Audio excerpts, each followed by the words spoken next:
Brenda was breathtaking, a woman who could silence a room with just her presence. Her long, dark hair cascaded like silk, and her deep, expressive eyes held a fire that could ignite even the coldest night. Her beauty was undeniable, but it was her passion for life that captivated me from the start. She wasn't just my wife, she was my muse, my greatest desire. When we first fell in love, our connection was electric, raw, and consuming. We couldn't keep our hands off each other. Every touch sparked something primal. Every glance promised more. Our nights were filled with whispered confessions and tangled sheets. A world where nothing existed but us. Even as the years passed, Brenda never lost that spark. She would surprise me with a lingering kiss before I left for work, or pull me into her arms when I least expected it. Her love was fierce, intense, a force of nature I could never resist. At home, she created a world built on care and affection. She made every corner of our apartment warm and inviting, from the cozy blankets draped over the couch to the scent of her favorite vanilla candles. Dinners were more than meals. They were moments where she poured her heart into every bite, setting the table with the same attention she gave to our marriage.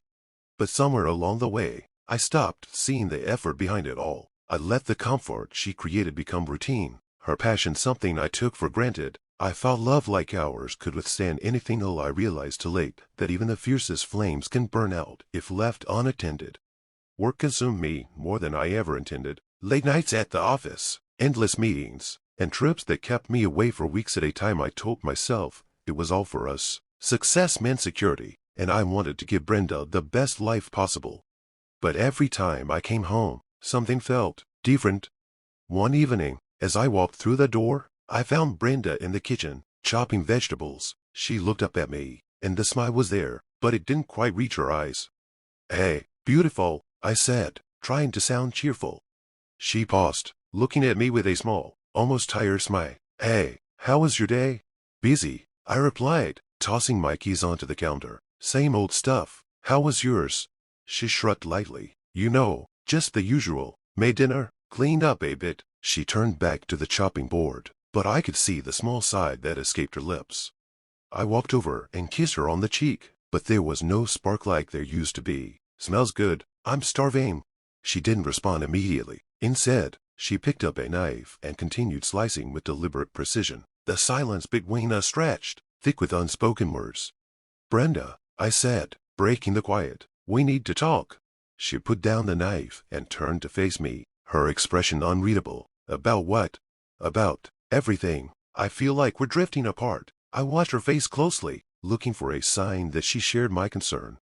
Her eyes flickered for a moment, then she shook her head. "Alex, you're always tired, always busy. I don't know how to get your attention anymore." Her voice was soft but heavy with a weight of unspoken frustration. I stepped closer, reaching out to touch her arm. "I'm trying, Brenda. You know I am." She met my gaze, but there was a sadness in her eyes that made my heart ache. "I'm not sure I do anymore." I had planned on coming home early. A project had wrapped up ahead of schedule, and I figured I'd surprise Brenda, maybe take her out for dinner. But when I reached the door, I heard laughter louder that wasn't hers. It wasn't the usual sound of her watching TV or talking on the phone. It was too carefree, too light. I pushed the door open slowly, my heart racing, trying to shake off the growing suspicion in my gut. What I saw when I stepped inside made my blood run cold.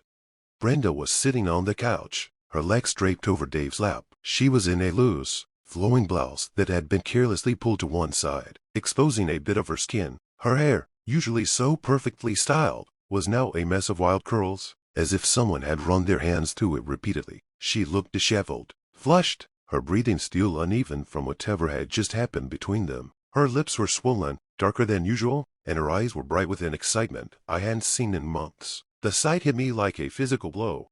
When she saw me standing in the doorway, her smile faltered for a split second, but it quickly returned, forced and hollow. "Alex, you're home early," she said, her voice far too calm, too rehearsed. Dave jumped to his feet, his eyes widening with shock. "You should go," he stammered, clearly uncomfortable. I couldn't move. My feet felt rooted to the floor, but every inch of me burned with rage. "What's going on here, Brenda?" My voice was hoarse, barely holding together. "What is this? What the hell is it doing here?" Brenda slowly shifted, sitting up straight, her expression now completely unreadable. "It's not what you think," she said, but there was no apology in her voice. There was nothing that resembled guilt. I couldn't control the anger that surged through me. Not what I think. You're sitting here with him after everything. After all this time. This is how you repay me. She shrugged casually, her demeanor cold. You've been gone all the time, Alex, always busy with your work. I needed something more. She didn't even flinch. I'm not going to sit around waiting for you to notice me anymore. My mind was racing. I looked at Dave, who was standing awkwardly, but he didn't say anything. So, you two have been seeing each other behind my back. Is this what it's come to? I could feel the rage boiling up in my chest, and it felt like my blood was burning. Dave opened his mouth, but I cut him off. Shut up, I snarled. You think you can just waltz in here and act like nothing happened? My hands were clenched into fists, but I held them by my sides, barely able to keep them from striking out. Brenda stood up now, her posture defiant, her eyes meeting mine with a coldness I couldn't recognize. You don't get to talk to him like that, she said, her voice hard and final. You're the one who abandoned me, Alex. You're the one who was never here. I needed more, and I found it. It's over. I took a step closer, my voice slow and dangerous. You think this is over? You think I'll just walk away from this? She didn't flinch. I already have, she said coldly, crossing her arms over her chest. The finality of her words was like a punch to the gut. This wasn't the woman I had married. She was someone else, entirely someone who had stopped caring, who had moved on long before I even realized it. Dave, still standing by the door, gave me a look of sympathy, but there was no real apology in his eyes. Without another word, he turned and walked out, leaving me and Brenda alone in the silence of the room. I stood there, my hands shaking, the weight of her betrayal sinking in. She wasn't sorry, she didn't care, and I was left with nothing but the ruins of a life I thought I understood. The door clicked shut behind Dave, but the silence that followed felt like a storm waiting to break. I couldn't stand it anymore. The rage, the humiliation, the betrayal that all hit me like a flood. I had been betrayed, humiliated in my own home, and I realized then that I couldn't just stand there, pretending nothing had happened. I turned to Brenda, my eyes burning with fury. You think you can do this to me? I growled. You think you can just throw everything away for him and walk away from this unscathed? Brenda stood motionless, her arms crossed in defiance. Her expression was hard, like she had already made her peace with everything, but it only fueled my anger. You think I owe you anything after what you've done? She spat back. You were never here, always gone, always busy with your damn work. I needed more than that, Alex. I needed a real husband, not some ghost who only shows up when it's convenient. Her words cut deeper than I expected. She was right about one thing. I had neglected her, but that didn't justify what she had done. You think I don't know that? I snapped. I've been working my ass off to give you everything you wanted, and this is how you repay me. You sleep with another man behind my back. Her eyes flashed with anger, and she stepped closer to me. I didn't ask for your damn work, Alex. I didn't ask for a life where I'm left alone to pick up the pieces while you're off chasing your career. Her voice shook with the intensity of her words, but there was no apology in her eyes, only resentment. I couldn't take it anymore. The guilt, the regret, the rage, it all collided inside me. She had stolen my trust, thrown our life away, and now she was acting like the victim. So what? You think you're some kind of martyr? I shouted, my voice rising. You think it's okay to just give up on us and sleep with another man like it's nothing?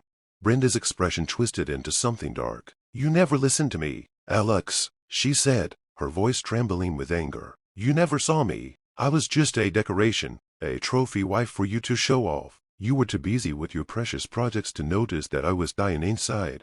I stood there, seething, and you think that gives you the right to destroy everything, to destroy me. I grabbed the edge of the table, my knuckles white with tension. You had a choice. You chose him. You chose this thing between you two. Brenda took a deep breath, trying to steady herself. You never cared, Alex. You were so caught up in your work. You didn't care how I felt. Maybe I was wrong for what I did, but I'm not the only one to blame here. You pushed me to this point. Her words stung, but I wasn't going to let her manipulate me anymore. You think this is on me? I barked, taking a step toward her. You think I pushed you into his arms? No, Brenda. You made that choice. You made the choice to cheat. You betrayed me, and now you're trying to justify it. You think I'm just going to let that slide? She glared at me, her chest rising and falling with every breath, eyes burning with the same intensity that mirrored mine. Maybe I don't care what you think anymore, she hissed. stepping back, almost as if she was daring me to do something. Maybe I don't care about any of this. About you. That was it. The words broke me. The woman I loved, the woman I had trusted, was gone. In her place was a stranger, someone who had no remorse, no shame. I knew then that it was over, and I needed to teach her a lesson she would never forget. I reached into my pocket and pulled out my phone. I didn't know what I was doing yet, but the desire to make her feel even a fraction of what I was feeling consumed me. You think you can get away with this? I muttered under my breath. Brenda was standing there, her arms folded, but I saw the flicker of uncertainty in her eyes. Just for a moment, maybe she realized what was coming. Maybe she finally understood that this wasn't going to end like she thought it would. I took a deep breath and spoke, my voice steady. You've crossed a line, Brenda, and now I'm going to make sure you understand just how much you've lost. I couldn't just sit back anymore. The betrayal stung too deeply. I wasn't going to let her get away with this, not without teaching her a lesson she wouldn't forget. I knew exactly what I needed to do. I picked up my phone, fingers trembling as I scrolled through the contacts. I had a few lawyers in mind, but this wasn't just about getting a divorce. This was about making sure she felt every ounce of the damage she'd done. I needed someone who could make her regret this. I dialed the first number, barely able to contain my anger. The phone rang twice before someone picked up. Hello, Mr. Carter. How can I assist you today? The voice was calm, professional, everything I wasn't feeling right now. But I needed this. I need a lawyer, I said, trying to keep my voice steady. A divorce lawyer. My wife, she's been cheating on me. I need to make sure she pays for it. I want everything she took from me back, and I want her to suffer the consequences. There was a brief pause on the other end. Understood, Mr. Carter. I'm sorry to hear what you're going through. Let's meet. I'll explain the best way forward. We set up an appointment for the next morning. By the time I hung up, I knew exactly what I wanted. I wasn't going to just settle for a clean divorce. I wanted her to feel the full weight of her choices. I wanted to destroy her sense of control, and I had the resources to do it. The next day, I met with the lawyer at his office. It was a sleek, corporate, space-sterile, yet reassuring. Everything about the place screamed professionalism, and that's what I needed. Mr. Carter, I'm sorry you're in this position, the lawyer began as we shook hands. His tone was calm, yet there was a sharpness to him. He was no stranger to divorce cases, but this one felt different. Tell me what you want. I sat her down, the anger still boiling inside me. I want full custody of the house, and I want to make sure she doesn't get a cent more than she deserves. I want her to pay for what she's done emotionally, financially, everything. I want to ruin her life the way she ruined mine. The lawyer nodded slowly. I understand. You want to hit her where it hurts the most. We can do that. He leaned forward slightly. We'll use the evidence of the affair. There's a good chance we can get the courts to view this as adultery, which could impact the division of assets. I smirked, finally feeling like I had some control. I want her to know I'm not going to make it easy. I want her to regret every moment of this, every lie, every betrayal, and I want to make sure she can't get away with it without a cost. That's exactly what we'll do, the lawyer confirmed. We'll start the paperwork immediately. I'll prepare a claim for adultery, and we'll make sure she knows that her actions have consequences. We'll fight for everything: your home, your assets, your reputation. You'll be the one in control of this divorce. The next few days were a whirlwind of legal documents, phone calls, and meetings. I kept Brenda in the dark, watching her act as if nothing had changed, like she could continue her life as if I would just forget. But I wasn't going to let her off that easy. The lawyer and I exchanged emails, finalizing the details of the divorce. I made sure to send a clear message. The evidence we had of her affair, photos, messages, even some witnesses who had seen them together would be enough to turn the tide in my favor. Brenda had no idea what was coming. I wanted her to see the shock in her eyes when she realized that I wasn't just going to let her walk away from this unscathed. Finally, the day came. The lawyer showed up at our apartment, a briefcase in hand. I watched as he walked in, his steps confident, knowing exactly what he was doing. He handed me the papers that would mark the beginning of the end for Brenda and me. I called her into the living room. She looked at me with that same detached expression, as though she had already moved on. But as soon as she saw the lawyer, her face changed. She frowned, her eyes scanning the room. But it was too late. "What is this?" she demanded, her voice faltering for the first time in days. I didn't need to say a word. The lawyer stepped forward, offering her the documents. "This is your divorce petition, Miss Carter, and these are the papers regarding your infidelity, which will have a significant impact on the division of assets." She turned pale. "You can't do this." I stepped closer, my voice low and filled with cold fury. "You did this to yourself, Brenda. You thought you could just throw everything away and walk away without consequences. No, you're going to feel the full weight of what you've done, and I'll make sure of it." The lawyer left us then, but I could see the panic in her eyes. For the first time, she was the one trapped, not me. I wasn't going to make it easy for her. This was my revenge, and it was just beginning. After the lawyer's visit, Alex felt an overwhelming sense of control. He had made his decision, and now it was time to enforce it. A few days after he kicked Brenda out, she called him, her voice shaking with desperation. "Alex, please listen to me. We can't fix this. I swear, I made a huge mistake, but I still love you." Alex stared at his phone, his fingers hovering over the screen. Part of him wanted to pick up and hear her beg, but he knew it was futile. "No," he muttered to himself, locking the phone. He had no time for apologies that were delayed. But Brenda didn't stop. The calls kept coming, at all hours of the day. Sometimes it was a message, sometimes a voicemail. "Alex, please, I'm begging you. I'll do whatever it takes. I know I screwed up, but you were my whole world. Don't let us end like this." Each message was like a stab to his heart, but it also made him feel something else, a strange satisfaction. She was finally the one begging, the one realizing what she had lost. But that satisfaction was tainted by something else he couldn't ignore, a flicker of longing for the days when things had been good between them, when their passion had been undeniable.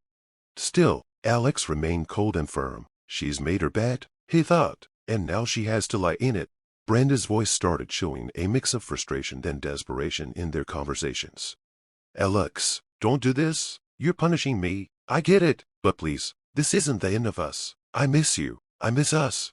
He could almost hear the tears in her voice, and yet, he didn't let them affect him. "I'm done, Brenda," he said, his tone final. "You made your choice. It's over." But she wouldn't let go. Please don't do this," she cried. "I've been with him, but I don't want him. I want you. I made a mistake, and I'll regret it for the rest of my life." Every call, every desperate word from her made Alex feel a strange, twisted sense of satisfaction. She was begging, pleading for the love she once had, but deep down, there was also a pang of something missed, the intimacy, the way they used to be. He couldn't ignore it. Still, he forced himself to stay strong. "You made your bed, Brenda. Now you can lie in it. Don't call me again." The court ruling came after months of tense deliberations, and Alex couldn't deny the sense of relief that washed over him when it was all over. The legal battle was grueling, but in the end, the decision was fair. He had secured a significant portion of their shared assets. The house, which had once been a symbol of their life together, was now his. He had also been granted a reasonable financial settlement. Brenda, on the other hand, was left with much less. The court had taken her infidelity into account, and though it wasn't the primary factor in the division of assets, it had influenced the outcome. She tried to argue for more, but it was clear that her actions had led to this result. In the weeks that followed the final ruling, Alex focused on rebuilding his life. The victory in court didn't erase the emotional toll of the betrayal, but it gave him some closure. He was now free to move forward, knowing that his past was behind him and that the future was his to shape.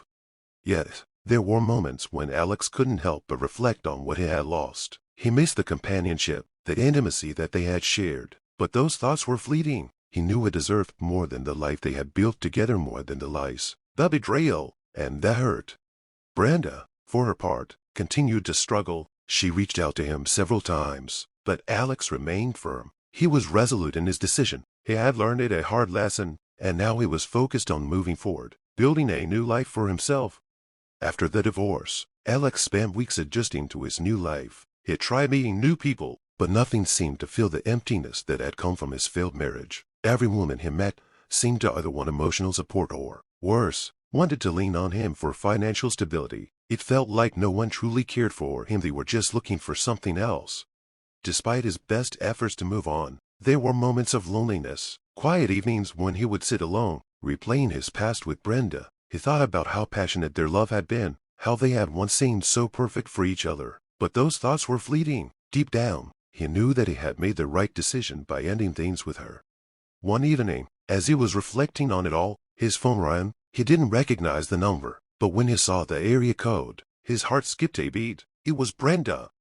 "Alex." Her voice was hesitant, unsure, but there was a clear undercurrent of urgency. "I know it's been a while, but I really need to talk to you. I've been thinking a lot about everything that happened, and I just need to tell you how sorry I am. I was wrong. You were right. I ruined everything. And now, well, my life is a mess. It left me, Alex, and I realize now that I've lost the best thing I ever had."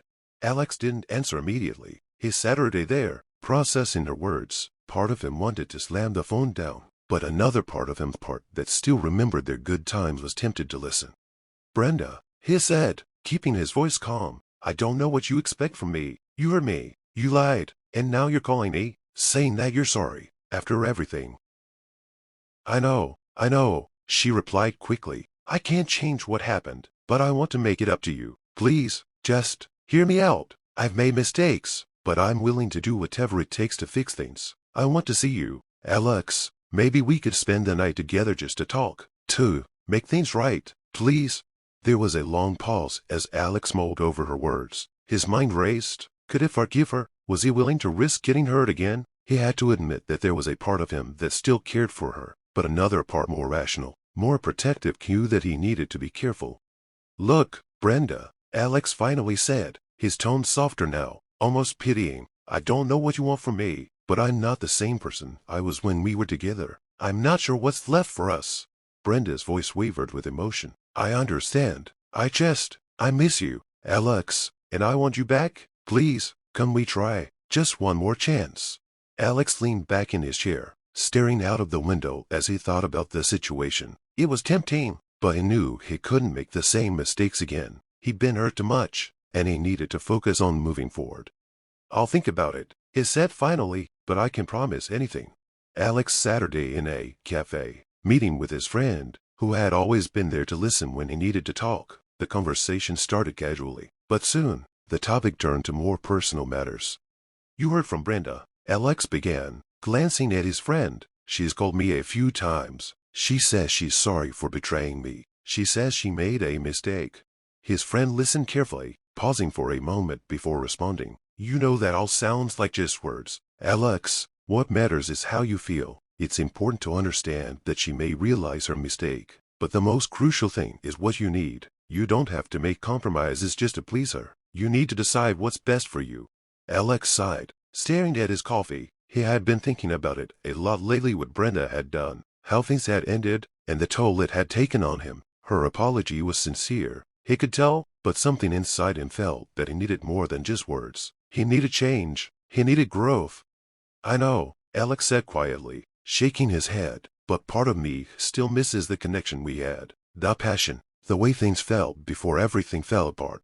His friend nodded. "It's natural to feel that way, but you have to ask yourself, what's more important right now, holding on to the past, or moving forward and building something new for yourself? You can't live your life on someone else's terms, and you certainly don't need to go back to a place that hurt you." Alex leaned back in his chair, considering his friend's words. It was hard to imagine his life without the connection he once had with Brenda, but deep down, he knew that he needed to stop looking backward. It was time to focus on himself, to rebuild his own sense of self-worth and confidence. "I think you're right," Alex finally said, a sense of determination settling over him. "I've spent too much time dwelling on the past. It's time for me to move on and create a future that's all mine. I need to take control of my life again." His friend smiled, relieved to see that Alex was starting to make peace with his past. "That's the spirit. You've got a lot of potential. Don't let anyone, including Brenda, hold you back. Focus on what makes you happy, what makes you feel alive. You deserve that." Alex nodded, a weight lifting from his shoulders. He felt a sense of clarity he hadn't experienced in a long time. It wasn't about revenge or bitterness. It was about finding peace within himself and building a future that he could be proud of.